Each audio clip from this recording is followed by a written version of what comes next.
মহারাজ, আমাকে শেষবারের মতো বলতে দিন, আমি সব সত্য সামনে নিয়ে আসব। এটা তো আগেই প্রমাণ হয়ে গেছে তুমি এই সওদাগরের জিনিসপত্র চুরি করেছো। আর কি সত্য সামনে আনবে? মহারাজ, আমাকে কথা তো বলতে দিন, না হলে হয়তো একদিন আপনার মনে হবে যে আপনি একজন নির্দোষকে বিনা দোষে কতল করেছেন। মনে করুন এটা এক মৃত্যু পথযাত্রীর শেষ কথা। বেশ, বলো।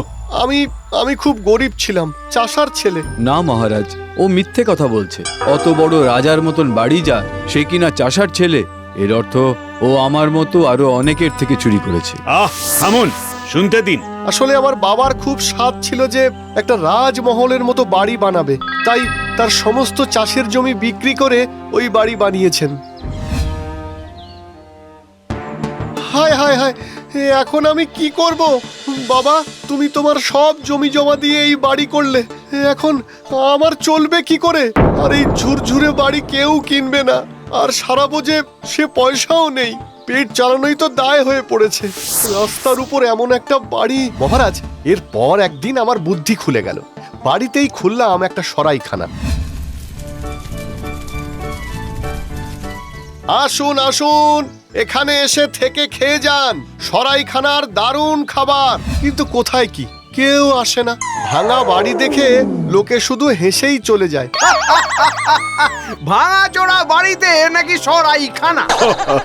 ছাড়ো তো, চলো দূরে পাতিপুরে একটা সরাইখানা আছে, সেখানেই যাই। চলো চলো চলো চলো।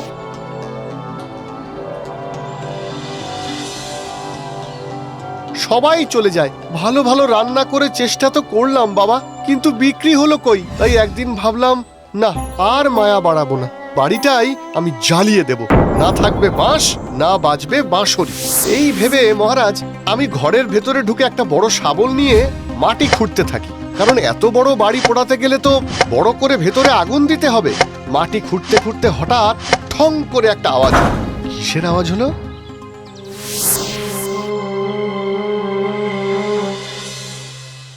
গুপ্তধন! বাবা গো, এই ছিল তোমার মনে? তবে কেন মারা যাওয়ার সময় বলে যাওনি গো বাবা? মহারাজ, ওগুলো আমি কিনেছি। আমার মনে হয় ওগুলো কোথা থেকে চুরি করা হয়েছে, নইলে চাষির বাড়িতে গুপ্তধন আসবে কি করে? চুপ করুন, আগে শুনি সবটা। তারপর মহারাজ, উপুর করে দেখলাম সেগুলো সব তামার আর লোহার জিনিস। হায় কপাল, ভাবলাম কি আর হলো কি, এ দিয়ে আমি কি করব? ধুর ধুর। ঠিক তখনই আরেকটা বুদ্ধি আমার মাথায় খেলে গেল।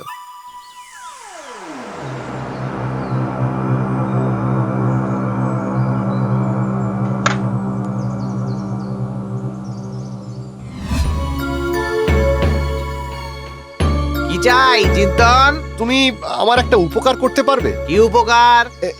এইগুলো সব সোনার জল করে দেবে। দেবো। ব্যাস, সোনার দোকানি যেহেতু আমায় চিনতো, তাই ধারে সে ওগুলো সোনার জলে রং করে দিল। মানে তুই যে আমাকে ওগুলো দিয়েছিস সেগুলো সোনার জল করা? মহারাজ, আপনি সোনার দোকানিকে ডাকুন। বেশ, এই কে আছিস? শিগগিরই সেই শেকরাকে তুলে আন। মহারাজ, কেন আপনি ওর এই গল্প কথা শুনছেন? থামুন, এবার আপনি আমার কাজে বাধা দিলে আপনাকেই কতল করব। প্রণাম মহারাজ, আমাকে এভাবে তুলে আনা হলো কেন? আমি কি কোনো অন্যায় করেছি? না না, এই লোকটাকে চিনতে পারছো?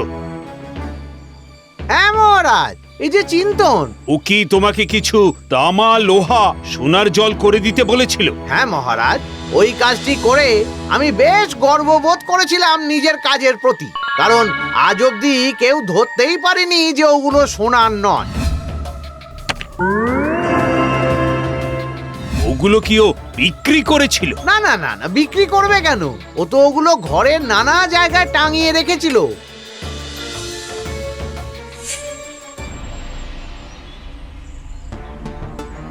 আহা, দারুণ মানিয়েছে এগুলো।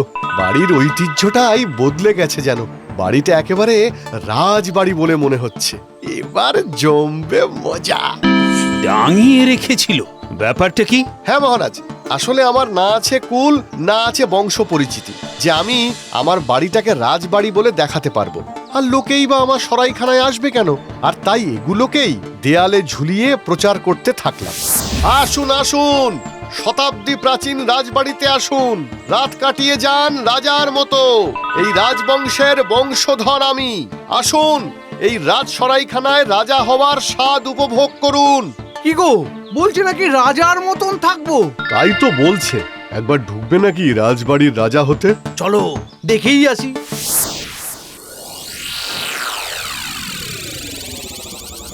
মহারাজ, এর পর থেকে লোকের আশা বেড়ে গেল। তারা থাকতো, এগুলোকে দেখতো, এমনকি তারা আমাকে বেশি পয়সা দিতেও নারাজ হতো না। বাবা, রাজবাড়ি বটে। তাই তো, না হলে এত সোনার জিনিস আসে কোথা থেকে? বাহ বাহ, দারুণ দারুণ। আজ রাতে আমি থাকছি, আমিও। এভাবেই আমার বরাত খুলে গেল। এখন সারাক্ষণ সরাইখানা ভর্তি, এমনকি লোকজন অন্য সরাইখানায় অপেক্ষা করে আমার সরাইখানায় একদিন থেকে যাবে বলে। হ্যাঁ হ্যাঁ, এই খবর আমার কাছেও এসেছে। আমিও ভেবেছিলাম একদিন যাব, দেখব যে কে রটাচ্ছে যে ওটা রাজবাড়ির সরাইখানা, কিন্তু সময় হয়ে ওঠেনি। যাকে এবার বলো। এর পর এলো এই সওদাগর, একটি পুটলি রাখলো আমার কাছে।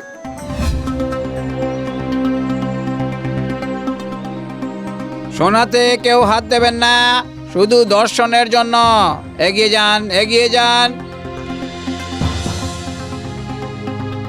আজ আমি এখানেই থাকবো। এটা তুলে রাখো, এতে মোহর আছে যেন না হারায়। কিন্তু চিন্তা নেই, গালা দিয়ে মুখ বন্ধ করা আছে, খোলা যাবে না।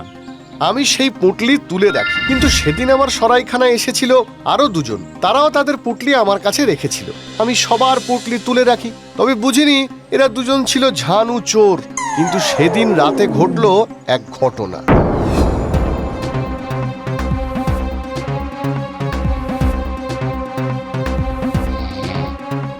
সবটা আজ হাতিয়ে নেব, খবরদার টের যেন না পায়। আগে মোহরগুলো উদ্ধার করে নি, তারপর যা করার করব। খবরদার যেন বুঝতে না পারে যে তোরা আমার লোক, বুঝলি?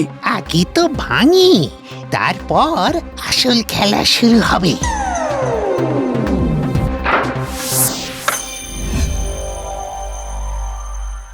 চোর চোর চোর। আওয়াজ শুনে আমি দৌড়ে এসে দেখি সিন্দুক ভেঙে মোহরের পুটলি বার করছে ওরা। আমি আর আমার প্রহরীরা যখন চোরদের ধরতে যাই, ঠিক তখন ওনারই সাকরেদরা ওনাকে মেরে পালিয়ে যায়। এই এই এই কোথায় যাচ্ছিস তোরা? আরে ওগুলো আমার, আমার দিয়ে যা।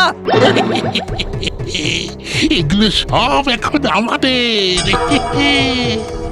মহারাজ, তখন আমি সব বুঝতে পারি যে সবই সওদাগরের চাল, কিন্তু উনি বুঝতে পারেননি ওনার সাকরেদরা ওনাকেই ফাঁকি দেবে। আর সেই ফাঁকিতে পড়ে উনি এখন সব দোষ আমার ঘাড়ে চাপাচ্ছেন। না না না, মিথ্যে কথা, মিথ্যে কথা। মহারাজ, ওনার কথা যদি সত্যি হয় তাহলে আপনিই বলুন, আমারই কাছে রাখা মোহরের পুটলি আমি কি ওখানে দেখিয়ে চুরি করতাম? আমি তো আগেই ওটা সরিয়ে রাখতাম। সকালে বলতাম সব চোরে চুরি করে নিয়ে গেছে। ঠিক ঠিক, কেউ চুরি করলে রাত্রিবেলা সওদাগরকে ডেকে তার সামনে সবকিছু করে, সে তো সবটাই গোপনে করবে। মহারাজ, তাহলেও ওর শাস্তি কম হয় না, কারণ ও তো আমাকে ঠকিয়েছে।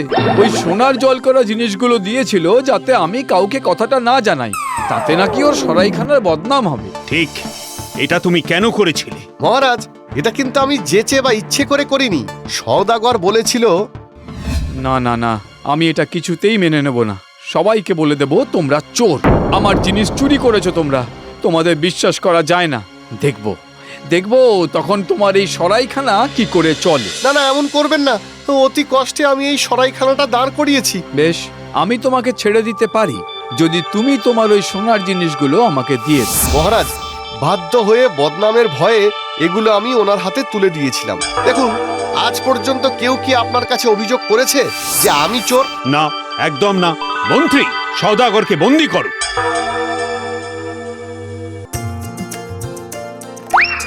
আর এই মেয়েটি? আগে ও আমারই গ্রামের মেয়ে। ওকে আমি বিয়ে করতে চাই, কিন্তু এ বিয়ে আমি দেব, তবে তুমি সততার সাথে তোমার সরাইখানা চালাও। তুমি বলবে আমার অনুগ্রহে তোমার এই সরাইখানা, ওখানে গিয়ে আমি নিজে থাকব।